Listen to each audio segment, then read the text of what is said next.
계시록 18장 1절부터 읽겠습니다. 이 일 후에 다른 천사가 하늘에서 내려오는 것을 보니 큰 권세를 가졌는데 그의 영광으로 땅이 환하여지더라. 힘센 음성으로 외쳐 가로되 무너졌도다 무너졌도다 큰 성 바벨론이여 귀신의 처소와 각종 더러운 영에 모이는 곳과 각종 더럽고 가증한 새에 모이는 것이 되었도다. 그 음행의 진노의 포도주를 인하여 만국이 무너졌으며 또 땅의 왕들이 그로 더불어 음행하였으며 땅의 상고들도 그 사치의 세력을 인하여 치부하였도다 하더라. 또 내가 들으니 하늘로서 다른 음성이 나서 가로되 내 백성아 거기서 나와 그의 죄에 참여하지 말고 그의 받을 재앙들을 받지 말라. 그 죄는 하늘에 사무쳤으며 하나님은 그의 불의한 일을 기억하신지라. 그가 준 그대로 그에게 주고 그의 행위대로 갑절을 갚아주고 그의 섞은 잔에도 갑절이나 섞어 그에게 주라. 여러분 굉장히 강력한 말씀이에요. 이런 얘기를 하면 너나 잘해 그럴 텐데 그리스도의 성품을 닮은 사람들이 전하니까 그들의 흠을 찾을 수 없는 사람들이 외치니까 사람들이 이 최후의 경고를 듣고 바벨론에서 나오는 것입니다. 여러분 사실 지금 계시록 18장의 천사가 전하는 이 경고의 메시지는 처음 등장한 게 아니죠. 이미 계시록 14장에서 전해졌고요. 그것이 지금 18장에서 다시 반복되고 있는 것입니다. 그러니까 계시록 14장에서 이 복음을 듣고 바벨론에서 나온 사람들이 계시록 18장의 천수와 합류해서 최후의 경고를 반복하고 있는 것입니다. 계시록 14장에 보면 3명의 천사가 심판의 메시지를 전합니다. 여기 천사는 실제 천사가 아니라 하나님의 사자, 복음을 전하는 메신저들이죠. 자, 첫째 천사가 날아가면서 메시지를 전합니다. 또 보니 다른 천사가 공중에 날아가는데 땅에 거하는 자들 곧 여러 나라와 족속과 방언과 백성에게 전할 영원한 복음을 가졌더라. 그가 큰 음성으로 가로되 하나님을 두려워하며 그에게 영광을 돌리라. 이는 그의 심판하실 시간이 이르렀음이니 하늘과 땅과 바다와 물들의 근원을 만드신 이를 경배하라 하더라. 이렇게 첫째 천사가 복음을 전하고요. 이어서 둘째 천사가 또 메시지를 전합니다. 또 다른 천사 곧 둘째가 그 뒤를 따라 말하되 무너졌도다 무너졌도다 큰 성 바벨론이여 모든 나라를 그 음행으로 인하여 진노의 포도주로 먹이던 자로다 하더라. 그리고 뒤에 이제 세 번째 천사가 또 날아가면서 이야기합니다. 또 다른 천사 곧 셋째가 그 뒤를 따라 큰 음성으로 가로되 만일 누구든지 짐승과 그의 우상에게 경배하고 이마에나 손에 표를 받으면 그도 하나님의 진노의 포도주를 마시리니 그 진노의 잔에 섞인 것이 없이 부은 포도주라. 거룩한 천사들 앞과 어린 양 앞에서 불과 유황으로 고난을 받으리니 그 고난의 연기가 세세토록 올라가리로다. 짐승과 그의 우상에게 경배하고 그 이름의 표를 받는 자는 누구든지 밤낮 쉼을 얻지 못하리라 하더라. 성도들의 인내가 여기 있나니 저희는 하나님의 계명과 예수 믿음을 지키는 자니라. 여러분 여기 보면 8절에 두 번째 천사가 전한 복음, 그러니까 무너졌도다 무너졌도다 큰 성 바벨론이여 모든 나라를 음행으로 인하여 진노의 포도주로 먹이던 자로다. 이 8절의 이 둘째 천사의 이 메시지는 이것은 계시록 18장의 천사가 전하는 복음과 동일함을 여러분들이 눈치채셨을 것입니다. 그러니까 계시록 18장의 천사는 지금 계시록 14장의 세 천사가 전하는 복음 중에서 두 번째 천사가 전한 메시지를 지금 반복해서 전하고 있는 것입니다. 여러분 계시록 14장의 세 천사 메시지는 이 기독교 역사에서 1차적으로 성취되었습니다. 우리 그 16세기에 종교개혁이 일어났죠. 그 종교개혁으로 기독교가 이제 드디어 진리의 눈을 떴습니다. 그렇게 눈을 뜨고 진리를 개혁하기 시작했지만 그 믿음의 거장들이 사라지자 개혁은 전진하기를 멈추고 말았습니다. 그리고 그냥 밝혀진 그 진리에 안주하면서 오늘날의 교단, 교파로 형성되기 시작했습니다. 여러분 그렇게 되니까 점점 영적인 이제 후퇴가 생기게 됐죠. 그러다가 18세기에 이르러서 이대로는 안 된다. 그런 절박한 부르짖음의 일환으로 조나단 에드워즈, 또 요한 웨슬리, 찰스 웨슬리, 또 조지 위필드, 또 찰스 스펄전 같은 그런 믿음의 영웅들이 다시 등장하면서 유럽과 미국의 이 기독교는 성결운동, 대각성운동, 재림운동으로 부흥의 시대가 다시 도래했습니다. 1789년 프랑스 혁명에서부터 1840년대까지 유럽은 대변혁기였습니다. 여러분, 이때 이 역사 교과서들은 이 기간을 현대의 기점으로 잡고 있는데요. 이 기간의 유럽의 지도는 나폴레옹의 그 15년에 걸친 전쟁에 의해서 계속 바뀌고 또 바뀌고 그렇게 계속 변경되었습니다.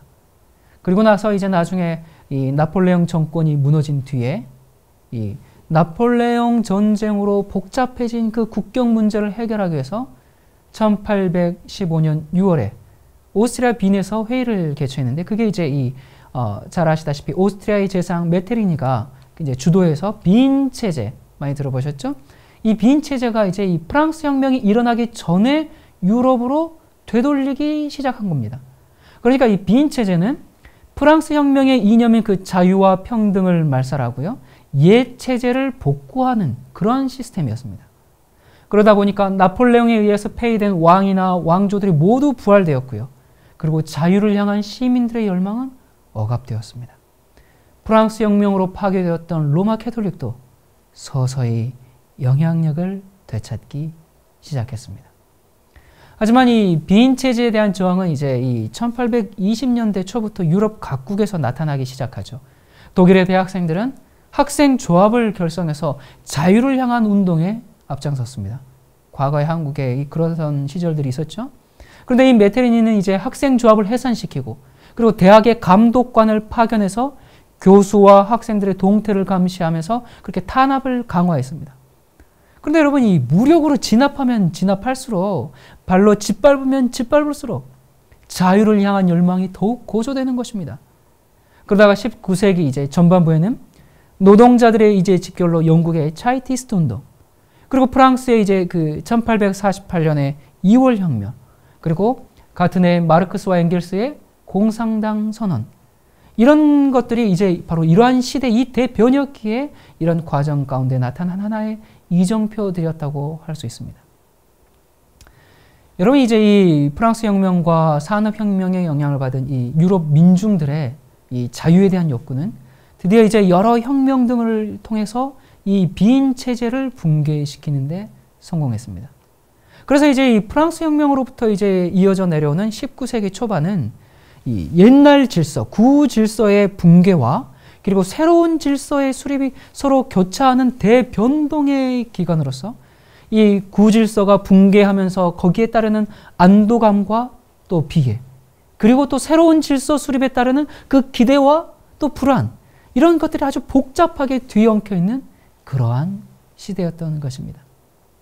이러한 시대적 분위기 속에서 이제 신학자와 성직자들은 드디어 한 시대의 종언을 구하는 그런 역사적 사건들과 그리고 성경의 예언들을 부지런히 대조하면서 연구하면서 예수 그리스도의 재림으로 세상의 종말이 가까웠구나, 그 사실을 깨닫기 시작했습니다.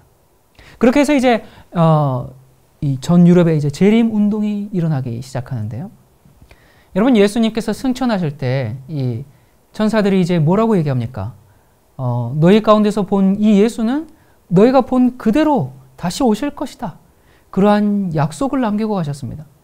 그래서 신약의 기자들이 신약 성경에 300회 이상이나 언급한 그 예수님의 재림이 모든 그리스도인들의 소망이었습니다.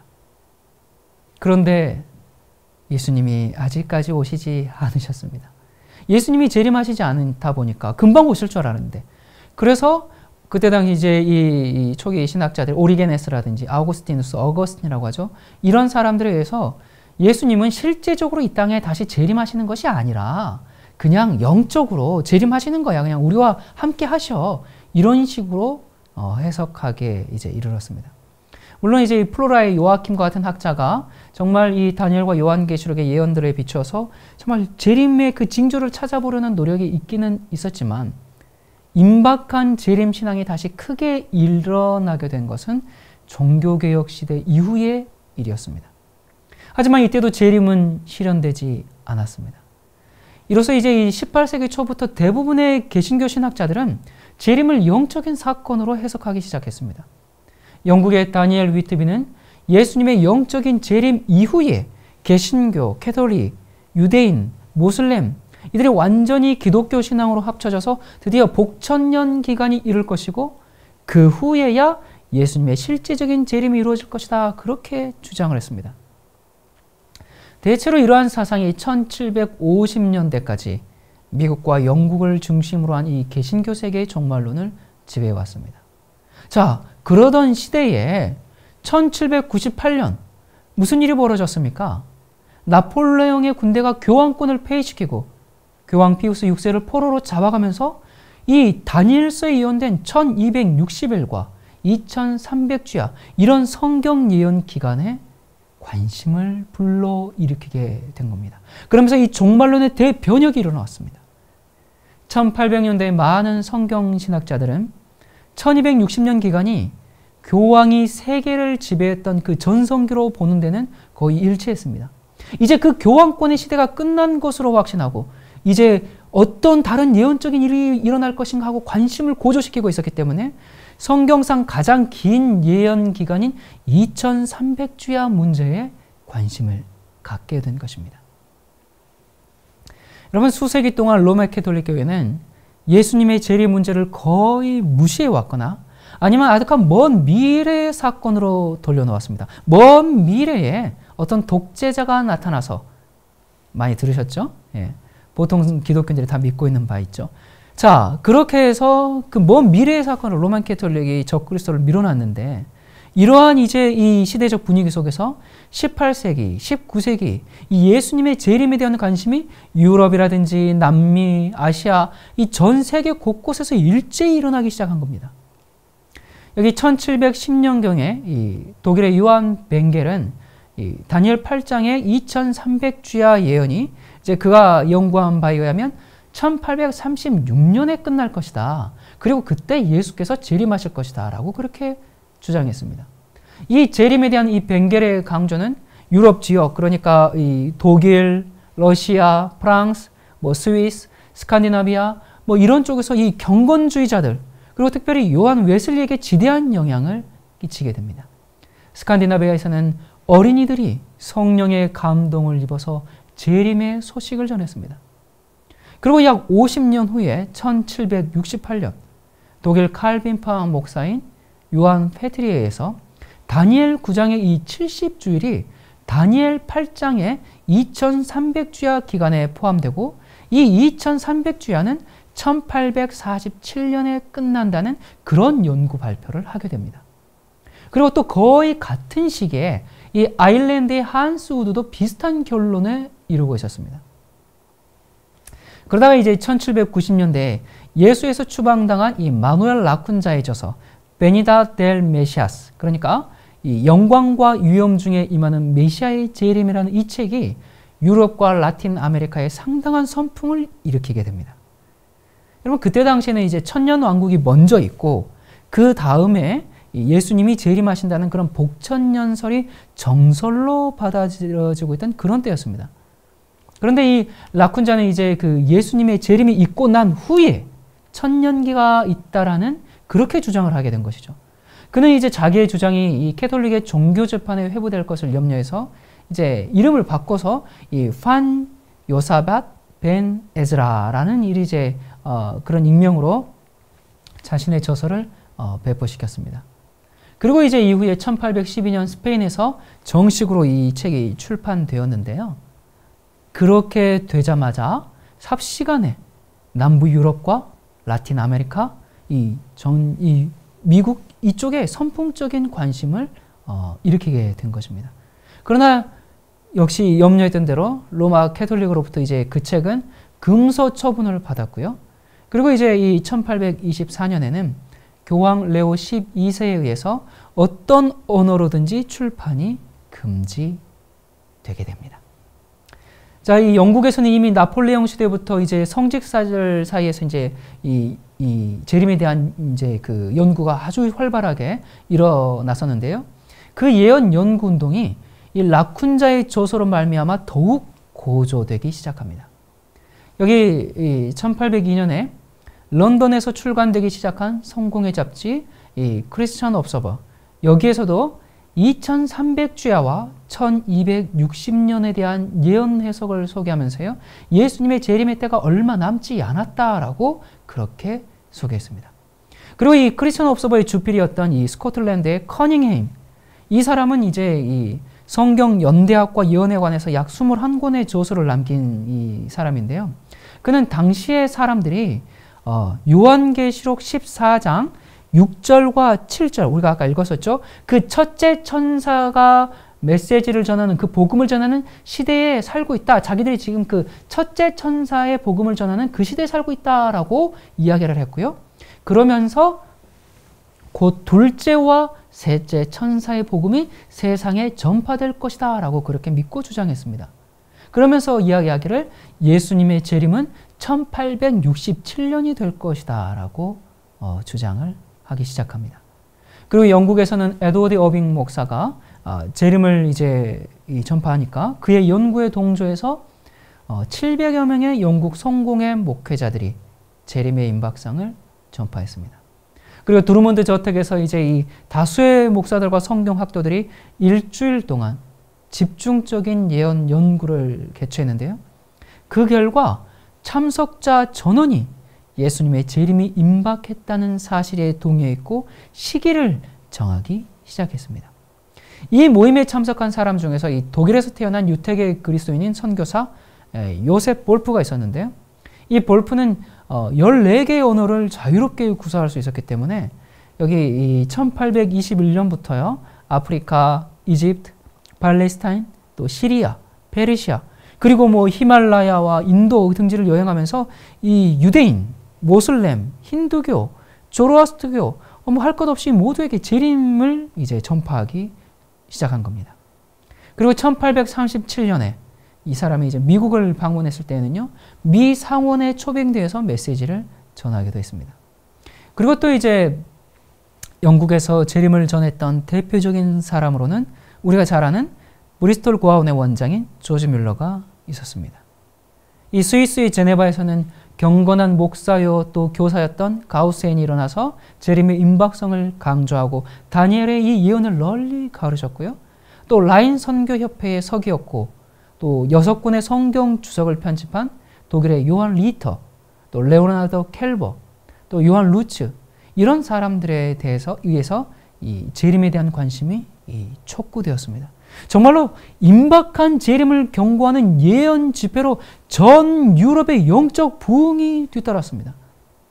스웨덴에서는 국교의 목사들이 주님의 재림에 대해서 무관심했던 반면에 오히려 평신도들이 숲속에서 집회를 통해서 임박한 하나님의 심판을 전했습니다.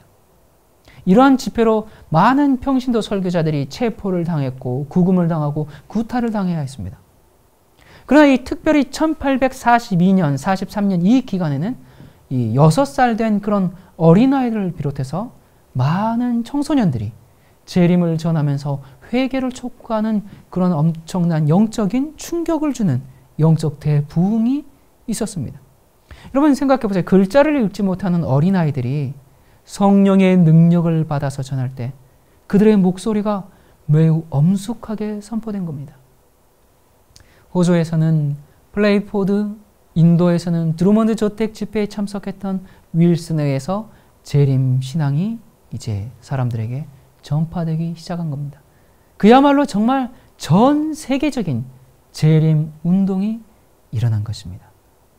때 맞춰서 이때 당시에 이 자연계 가운데는 또 무슨 징조들이 있었는가? 이때 당시 약 10년 사이에 이 자연계에 나타난 몇 가지 현상들은 정말 그리스도인들 사이에서 임박한 종말의 징조로 볼 수밖에 없는 일들이 벌어지기 시작한 겁니다. 이 재림 운동에 참여한 사람들은 마태복음 24장 21절에 나오는 그 큰 환란을 이교 로마와 교황 로마 이 두 가증한 세력으로 이제 적용을 했습니다. 그래서 그 두 가증한 세력 아래서 겪은 그 교회의 고통으로 해석했는데요. 따라서 그들의 관심은 이제 큰 환난 다음에 일어날 것으로 되어 있는 마태복음 24장의 그 천체의 징조들의 관심이 집중된 것입니다. 자, 그런데 1780년 5월 19일 북미의 동부 지역에 해와 달이 갑작스럽게 어두워진 이른바 다크데이, 암흑일 사태가 일어나기 시작했죠. 여러분, 이것은 이제 마태복음 24장과 계시록 6장, 요엘서 2장의 성취로 당시 사람들이 이해하는 것이 너무나 자연스러웠습니다. 마태복음 24장과 계시록 6장에 의하면 이 사건 다음에 나타나는 사건들은 무슨 사건이냐면 별들이 떨어지는 사건이어야 합니다. 그런데 1833년 11월 13일 미 서반구 일대 장관을 이루는 정말 그 비처럼 쏟아지는 유성우가 발생하게 된 겁니다. 사람들은 이것을 마태복음 24장의 성취로 보았습니다. 자, 이러한 분위기 속에서 19세기 초반에 이 미국과 유럽의 성경학자들은 다니엘 7장의 1260일은 프랑스 혁명 기간에 이미 성취되었기 때문에 다니엘서 8장에 2300주야에 대한 관심을 갖고 연구하기 시작했습니다. 프랑스 혁명에 의해서 이제 자극된 그 예수님의 재림에 대한 관심이 먼저는 유럽에서 일어났고요. 이어서 미국에서도 발생했습니다. 1843년을 이 재림의 때라고 알려주는 그런 메시지가 먼저 영국에서 전파되었고요. 그리고 미국으로 건너온 사람들에 의해서 이 재림에 관한 여러 간행물들이 이제 발행되기 시작합니다. 이 윌리엄 밀러라는 사람은 이제 침례 교인이었는데요. 2년간의 성경 연구 끝에 예수님의 재림이 복천년 이후가 아니라 그 전에 있구나. 그리고 다니엘 8장의 2300주야 예언은 다니엘 9장의 70주일과 마찬가지로 BC 457년에 같이 시작해서 이제 1844년경에 2300주야가 마치는구나 라는 것을 깨닫고 사람들에게 전하기 시작합니다. 그의 강연이 책으로 묶여서 출간되었고요. 이로써 초교파적인 재림 운동이 전개되기 시작합니다. 그러면서 이제 1840년 2월에 이 재림 운동의 이제 기관지인 Signs of Times를 이제 발간하기 시작했고요. 이렇게 시작된 이 재림 운동의 출판 활동이 4년 안에 여러 이제 출판 것들이 나오는데, 여기 보면 밤중 소리, 그 다음에 진리의 소리, 서부의 밤중 소리, 경고의 나팔, 엘리야의 소리, 이런 수십여 개의 신문들이 간행되기 이제 시작했습니다. 사실 이 1844년 예수님의 재림이라는 시기를 정하긴 했지만 재림의 시기에 대한 것은 2차적인 문제였습니다. 1차적인 강조는 백성들로 하여금 재림을 맞을 준비를 갖추게 하는 신앙 부흥 운동이었습니다. 미국에서만 200여 명의 목사와 약 10만여 명의 평신도들이 가담했는데요. 교단별 분표를 보면요. 감리교회가 절반을 차지했고요. 침례교회가 4분의 1, 그 밖에 회중교회, 그리스도교회, 장로교회, 감독교회, 루터교회, 케이커교, 이런 이제 교단들이 계속 섞여 있었죠. 이 초교파적인 재림운동으로 말미암아 1844년에 감리교회는 약 4만 명의 새신자를 얻게 되었고요. 침례교회는 4만 5천 명의 새신자들을 얻게 되었습니다. 이들 중에서 이제 우리가 잘 아는 유력했던 목사들을 소개한다면요. 감리교 목사였고 이제 예언 연구로 이름이 높았던 이 조슈아 리치, 그리고 또 하버드 출신으로 성공의 저명한 성직자였던 헨리 와드, 그리고 보스턴 역사학회의 블리스, 이런 사람들이 있었습니다. 자, 이와 같이 여러 학자들이 다니엘의 예언을 해석하면서 1800년대 중반에 예수께서 재림하실 것이라는 재림 운동이 전 세계적으로 일어나게 되었습니다.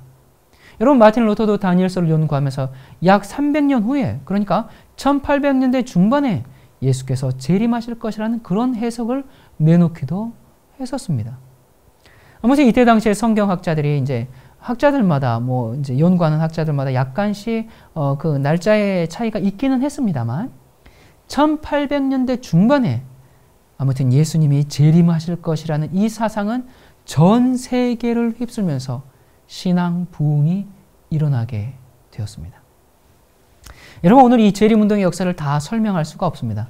2300주야와 관련한 이 해석에 대한 것은 제가 강의한 다른 영상들을 참조해 주시기 바랍니다. 자, 제가 계시록 14장 얘기를 하다가 1800년대 재림운동에 대한 이야기를 잠깐 했는데 왜 그런가? 바로 이 재림운동을 하는 사람들이 계시록 14장의 말씀을 자신들의 활동에 역사적으로 실제적으로 적용시켰기 때문에 그렇습니다.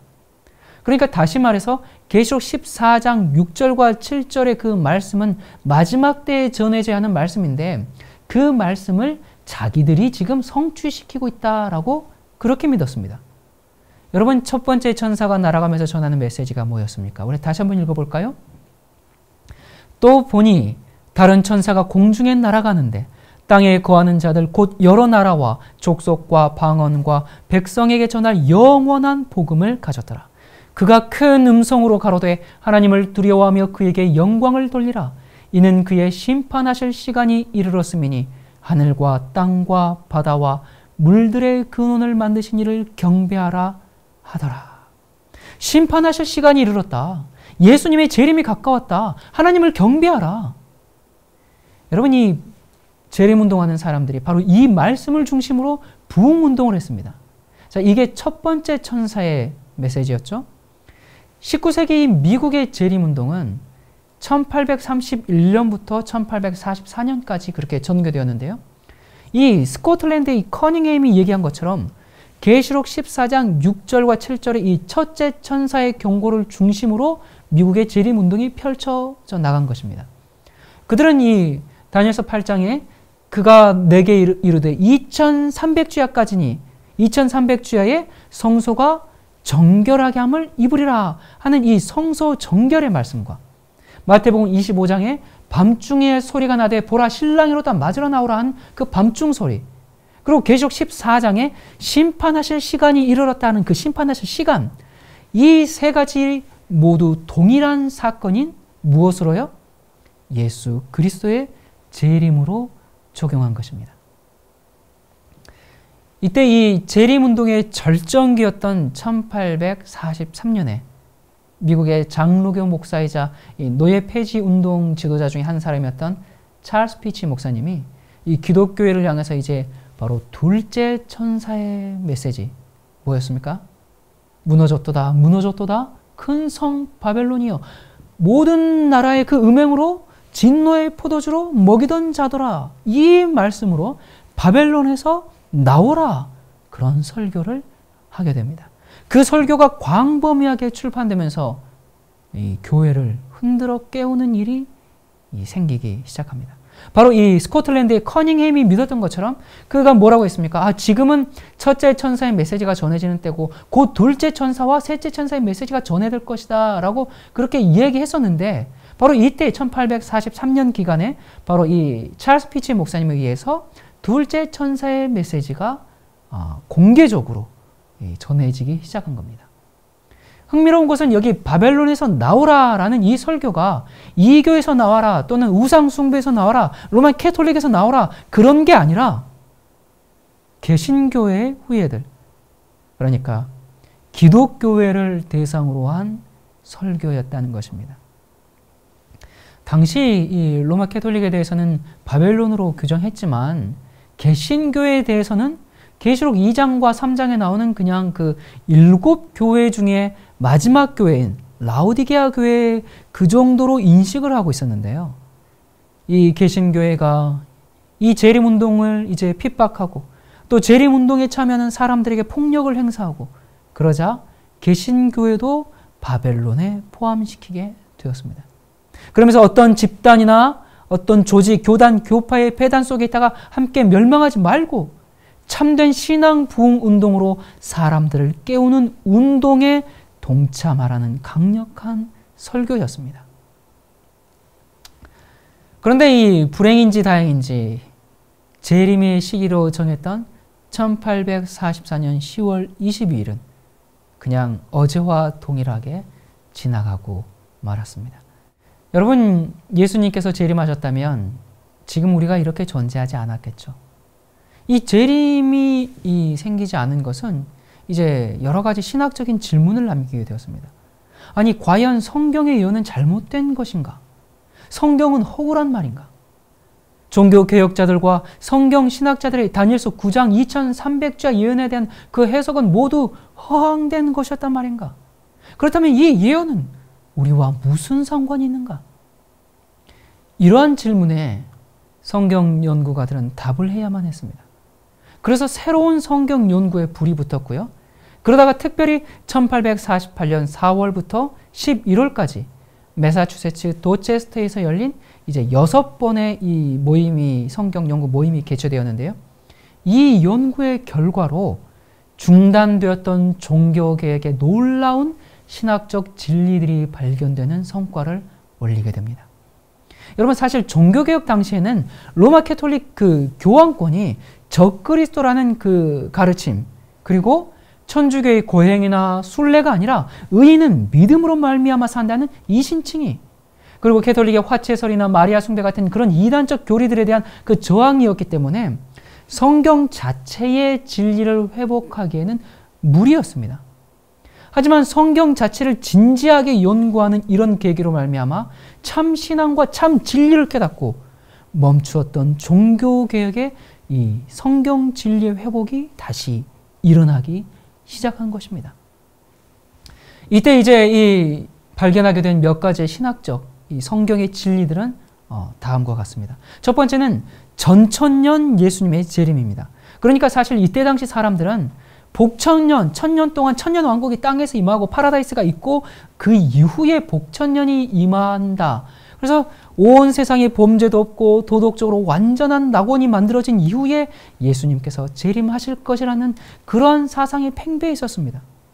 이런 시대에 그것이 아니라 예수님의 재림이 있고 난 후에 천년기가 시작된다라는 정말 당시로서는 센세이션한 그런 진리의 회복이 아닐 수가 없었습니다.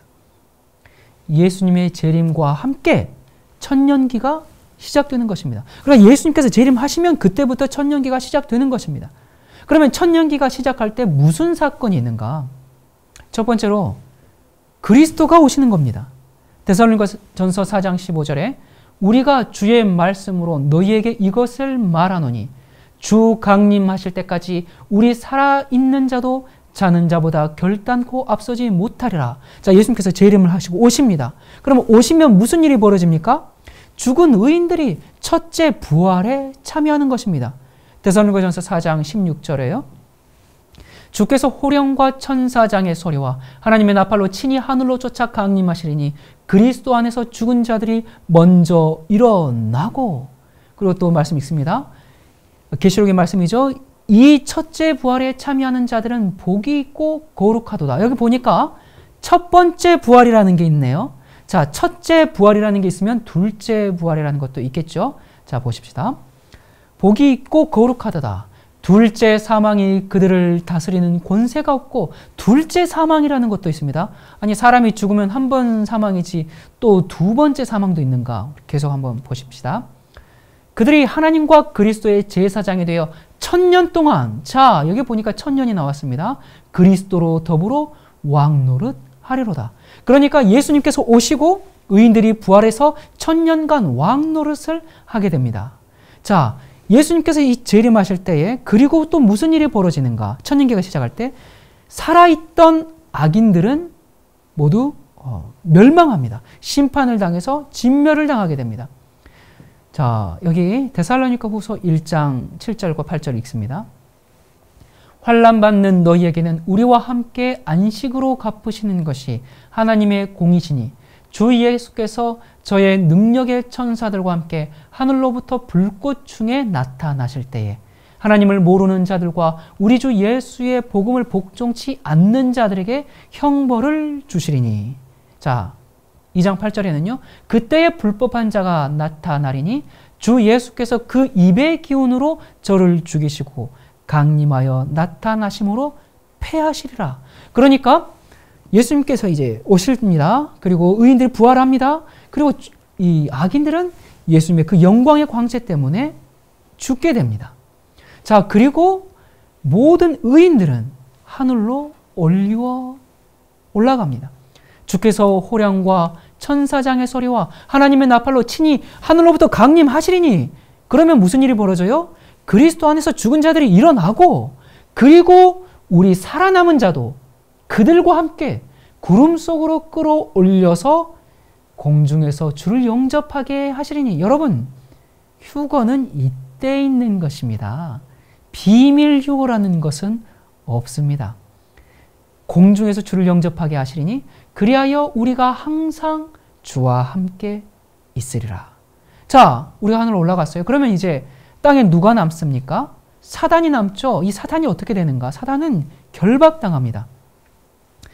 또 내가 보면 천사가 무저갱 열쇠와 큰 쇠사슬을 그 손에 가지고 하늘로서 내려와서 용을 잡으니 곧 옛 뱀이요 마귀요 사단이라 잡아 몇 년이요?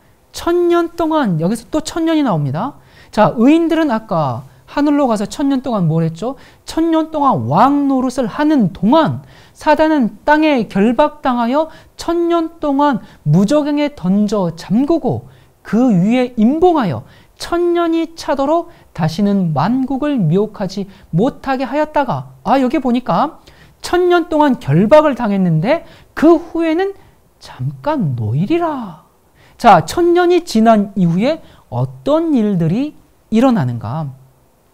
첫 번째, 악인들이 다시 부활합니다. 이게 무슨 얘기인가? 계시록 20장입니다. 그 나머지 죽은 자들은 그 1000년이 차기까지, 그러니까 예수님 재림하실 때 악인들이 다 죽었습니다. 그리고 악인들은 그때 부활하지 못했습니다. 계속 죽어있는 상태겠죠. 그리고 살아있는 악인들은 예수님 재림 때 죽었습니다. 그런데 1000년이 차기까지 살지 못하더라. 자, 여러분이 그러니까 1000년, 이미 1000년 전에 의인들은 부활되었어요. 1000년 전에 의인들이 부활되었기 때문에 지금 여기서 부활되는 사람들은 악인들입니다. 자, 악인들이 부활했습니다. 그리고 사탄이 풀려납니다. 1000년이 참에 사탄이 그 옥에서 놓여라고 계시록 20장 7절에 이야기하고 있습니다. 자, 1000년 동안 결박되어 있다가 나왔어요. 사탄이 이제 자유케 되었습니다. 그러니까 뭘 하겠어요? 살아난 그 악인들을 이제 다시 기만하는 겁니다. 뭘 하는가? 기만해서 이제 무슨 일을 하는가? 여기 보면 하늘에서 이제 새 예루살렘 성이 1000년이 지난 후에 내려옵니다. 계시록 21장 2절에 또 내가 보매 거룩한 성 새 예루살렘이 하나님께로부터 하늘에서 내려오니 그 예비한 것이 신부가 남편을 위하여 단장한 것 같더라. 사탄은 이제 악인들이 이때 다시 부활했죠. 그래서 이 부활한 악인들을 이제 이 예루살렘 성 주위로 모읍니다. 그러면서 계시록 20장 나와서 땅의 사방 백성 곧 곡과 마곡을 미혹하고 모아 싸움을 붙이리니 그 수가 바다 모래 같으리라. 저희가 지면은 널리 퍼져 성도들의 진과 사랑하시는 성을 두루매. 자, 그러면 어떻게 되는가? 그때 20장 9절에 하늘에서 불이 내려와 저희를 소멸하고, 그리고 나서 온 지구를 새롭게 재창조하게 되는 이 역사가 일어나는 겁니다. 베드로후서 3장에 보면 우리는 그의 약속대로 의에 거하는 바 새 하늘과 새 땅을 바라보도다. 그러므로 사랑하는 자들아 너희가 이것을 바라보나니 주 앞에서 점도 없고 흠도 없이 평강 가운데서 나타나기를 힘쓰라. 그리고 이 두 번째, 1844년에 시작된 하늘 송소의 봉사에 대한 그 진리를 깨닫게 됩니다. 그러니까 이 다니엘서 8장에 2300주야가 종결되는 시점인 1844년부터 하늘에서는 인류를 향한 대심판의 날이 시작되었다. 그런 것입니다. 사실상 이제 이때부터는 언제든지 예수님께서 오실 수 있는, 재림하실 수 있는 그런 시대가, 마지막 시대가 되었다. 그 말씀입니다. 그리고 이들이 발견한 이 세 번째 진리는 짐승의 표와 반대되는 바로 하나님의 인에 대한 그 진리를 깨닫기 시작한 겁니다. 적그리스도 교황권이 변경한 그들의 권위의 표와 하나님을 참되게 경배하는 누구를 섬길까 하는 그 이슈가 등장하게 되는 것입니다. 그리고 네 번째, 이 계시록 14장에 새 천사의 복음을 선포하기 시작합니다. 이 첫 번째 천사와 두 번째 천사의 이 메시지는 이미 1844년 전으로 앞에서 우리가 설명했듯이 이미 선포가 된 것입니다. 그래서 세 번째 천사의 메시지가 이제 선포되기 시작하는데 그 메시지가 무엇인가? 계시록 14장 읽겠습니다. 또 다른 천사 곧 셋째가 그 뒤를 따라 큰 음성으로 가로되 만일 누구든지 짐승과 그의 우상에게 경배하고 이마에나 손에 표를 받으면 그도 하나님의 진노의 포도주를 마시리니 그 진노의 잔에 섞인 것이 없이 부은 포도주라. 거룩한 천사들 앞과 어린 양 앞에서 불과 유황으로 고난을 받으리니 그 고난의 연기가 세세토록 올라가리로다. 짐승과 그의 우상에게 경배하고 그 이름의 표를 받는 자는 누구든지 밤낮 쉼을 얻지 못하리라 하더라. 성도들의 인내가 여기 있나니 저희는 하나님의 계명과 예수 믿음을 지키는 자니라. 이 말씀을 중심으로 하나님의 법, 하나님의 계명에 대한 회복 운동을 이때부터 하게 됩니다. 자, 바로 이러한 놀라운 진리들이 1800년대 후반에 발견되어서 성경의 참 복음을 온 세상에 전하게 되었습니다. 자, 매우 흥미롭게도요, 계시록 14장의 이 새 천사의 메시지는 1800년대 중반에 기독교의 그 역사의 이 부흥 운동과 함께 시작이 되었습니다. 물론 성경의 말씀은 어제나 오늘이나 내일이나 영원토록 우리에게 적용되는 말씀이죠. 하지만 그 말씀을 인류 역사 가운데서 실체화한 운동이 있었다는 것입니다. 그리고 뿐만 아니라 이 계시록 14장의 새 천사의 메시지는 지금 오늘도 우리에게 적용되는 말씀이고 이 시대에 우리가 전해야 할 메시지인 것입니다. 지금은 첫째 따로 둘째 따로 셋째 따로가 아니라 첫째와 둘째와 셋째가 삼중으로 겹쳐져서 삼중 복음으로 전해져야 하는 시대가 바로 이 시대입니다. 여러분, 찰스 피치 목사님이 바벨론에서 나오라 라고 그렇게 설교할 때 그때의 기독교 형편은 지금에 비하면 참 양반이죠. 너무나 경건한 교회였을 겁니다. 그럼에도 그때 당시의 교회의 상태를 보면서 바벨론이라고 했다면 여러분, 지금은요, 1800년대 중반에 기독교회가 바벨론이 될 만큼 타락했다면 지금은요, 여러분, 그때 교회가 이 경고를 듣고 회개하면서 회개운동, 거룩운동, 재림운동을 했다면 어쩌면 우리는 벌써 하늘에 가 있었을 것입니다. 그런데 교회가 이 새 천사의 메시지를 거절함으로 오늘날의 캄캄한 형편이 되어버렸습니다. 그래서 계시록 18장의 메시지는 바로 이 계시록 14장의 둘째 천사의 메시지인 바벨론에서 나오라는 이 경고가 반복되는 것이긴 하지만 교회의 상태는 더 심각해져 있기 때문에 그 외침 또한 더 심각한 겁니다.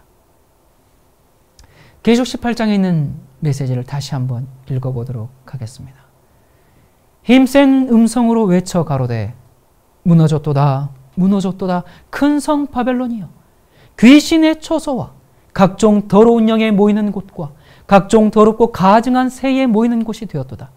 그 음행의 진노의 포도주로 인하여 만국이 무너졌으며 또 땅의 왕들이 그로 더불어 음행하였으며 땅의 상고들도 그 사치의 세력을 인하여 치부하였도다 하더라. 또 내가 들으니 하늘로서 다른 음성이 나서 가로되 내 백성아, 거기서 나와 그의 죄에 참여하지 말고 그의 받을 재앙들을 받지 말라. 여러분, 여기 이 말씀이 누구한테 하는 얘기입니까? 오늘날 교회입니다. 오늘날 기독교는 너무나 두려운 상태가 되었습니다. 그래서 계시록 18장의 다른 천사, 이 새 천사 다음에 오는 넷째 천사는 이 심각해진 바벨론의 죄들을 공개하는 것입니다. 교회가 귀신의 초소가 되어버렸어요. 무슨 얘기일까요, 여러분? 심각하게 생각해 봐야 합니다. 계시록 14장에서는 음행의 그 진노의 포도주를 먹이던 자였는데 1800년대 중반부터 그렇게 먹이고 또 먹이고 먹이니까 200여 년이 지난 지금 어떻게 됐습니까? 계시록 18장에 그 상태가 나오는데 그 음행의 포도주로 만국이 이제 무너져 버렸습니다. 음행은 교회의 세속과 타락을 말합니다. 진리에 대해서는 무관심하고 성장에만 열을 올리고 있는 교회를 말합니다. 개신교회가 교황과 손을 잡고 있는 것을 말합니다. 바벨론이 되고 있다는 것입니다. 땅의 왕들이 교회와 함께 음행하고 있습니다. 국가와 교회가, 정치와 교회가 결탁하는 것도 바벨론의 죄입니다. 여러분, 기독교 역사를 보십시오. 교회가 국가와 손을 잡는 그 순간 배도하고 타락하는 것뿐만 아니라 자기와 신념이 다른 사람들을 핍박하고 잡아 죽입니다. 이게 교회의 역사입니다. 여러분, 요즘 미국이 앞장서서 이런 일을 하고 있는데요. 기독교회를 옹호해주고 밀어주고 있는 것 같으니까 좋은 것 같죠? 좋아할 일이 아닙니다. 교회가 타락하고 있다는 것입니다. 바벨론이 되고 있다는 것입니다. 그리고 거기서 끝이 아니라 교회가 참 그리스도인들을 핍박할 준비를 갖추고 있다는 것입니다. 환란이 곧 올 때가 되었다는 말입니다. 여러분, 놀라운 진리들이 이 마지막 시대를 사는 우리에게 펼쳐졌습니다. 여러분은 어떻게 하시겠습니까? 귀를 닫고 우리 목사님이, 우리 신학 박사가, 우리 교회가 그건 아니라고 했어. 여러분 그렇게 할 것입니까? 좋습니다. 좋아요. 여러분은 교단의 가르침을 따라갈 수밖에 없겠지요. 좋습니다. 그렇다면 기독교회여, 여러분은 어떻게 하시겠습니까? 기독교회여, 응답해 주십시오. 제수이시 만들어 놓은 신학에 파묻혀 있지 말고 교회 성장에만 열을 올리지 말고 베레아인들처럼 진지한 마음으로 성경을 연구해 주십시오. 지금은 마지막 때입니다. 감추인 보화를 캐듯이 기독교회여, 참 복음을 회복해 주십시오. 신실한 그리스도인들이시여, 성경의 진리를 회복하고 하나님이 어떤 분이신지 그 사랑의 하나님을 깨닫도록 하십시다. 우리 주님이 어떤 분이신지 알면 그 사랑에 감동되어 회개하게 됩니다. 그 사랑에 감동되어 죄를 짓지 않고 계명을 지키는 삶을 살기를 소망하게 됩니다. 그리고 그런 자들을 데리러 예수께서 재림하시게 됩니다. 회개운동, 거룩운동, 재림운동에 여러분과 여러분의 가족과 여러분의 교회가 동참해 주십시오. 하나님을 사랑하는 그리스도인들이시여, 성경을 따르십시오. 열심히 교회에 다녔는데 멸망에 기를 수 있습니다. 이 많은 교회가 다 이렇게 믿고 있는데 그게 잘못될 리가 없지. 이렇게 훌륭한 목사님들이 많은데 그분들이 다 잘못됐단 말이야? 여러분, 아이러니하게도 진리의 역사, 교회의 역사는 항상 소수를 통해서 보존되어 왔습니다. 지금은 다시 한번 종교개혁이 필요할 때입니다. 이 운동에 응답해 주십시오.